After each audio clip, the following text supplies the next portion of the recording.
BJP అధికారంలోకి వస్తే భాగ్యలక్ష్మి అమ్మవారి ఆలయాన్ని స్వర్ణ దేవాలయంగా మారుస్తామని కేంద్ర మంత్రి బండి సంజయ్ అన్నారు. హైదరాబాద్ పాతబస్తీలోని భాగ్యలక్ష్మి ఆలయంలో బండి సంజయ్ ప్రత్యేక పూజలు నిర్వహించారు. గతంలో హేళన చేసిన వాళ్లే భాగ్యలక్ష్మి అమ్మవారిని దర్శించుకుంటున్నారని చెప్పారు. ఆర్ఎస్ఎస్ అంటే రాజకీయ పార్టీ కాదన్నారు. 2 ఏళ్ల తర్వాత కర్ణాటకలో బీజేపీ ప్రభుత్వం అధికారంలోకి వస్తుందని చెప్పారు. అధికారంలోకి రాగానే సస్పెండ్ అయిన అధికారికి 2.5 ఏళ్ల జీతభత్యాన్ని ఇవ్వడంతో పాటు ప్రమోషన్ కూడా ఇస్తామని తెలిపారు. ఫ్లాష్ కెమెరా కొంచెం కొద్దిగా సైడ్కి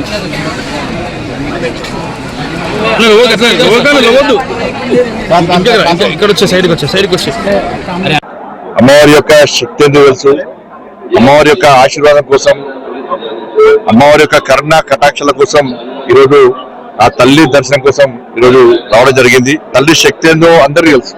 అమ్మవారి యొక్క కరుణ కటాక్షలతోనే ఈ ధర్మం కోసం, ఈ దేశం కోసం, సమాజం కోసం పనిచేసే ప్రయత్నం చేస్తున్నాం. ఆ తల్లి యొక్క మహిమతోనే, ఆ తల్లి యొక్క కరుణ కటాక్షలతోనే ఇలా భాగ్యంలో జీఎస్ఎంసీలో భారతీయ జనతా పార్టీ 48 స్థానాలు గెలుస్తున్నాం. కూడా రాబోయే రోజుల్లో కూడా ఈ విజయ పరంపర విజయ విధంగా కొనసాగుతుంది. ఎవరు విమర్శించిరో, ఎవరు ఆ తల్లిని హేళన చేసిరో, ఎవరు ఆ తల్లి సన్నిధానాన్ని హేళన చేసిరో వాళ్ళే వచ్చి ఇలా అమ్మవారిని వేడుకుంటున్నారంటే అమ్మవారి శక్తి ఏందో ఇప్పుడు తెలుసుకున్నారు. మన రాష్ట్రంలో భారతీయ జనతా పార్టీ ప్రభుత్వం ఏర్పడిన వెంటనే ఈ భాగ్యలక్ష్మి అమ్మవారిని గోల్డెన్ టెంపుల్ చేసే బాధ్యతను మేము తీసుకుంటాం.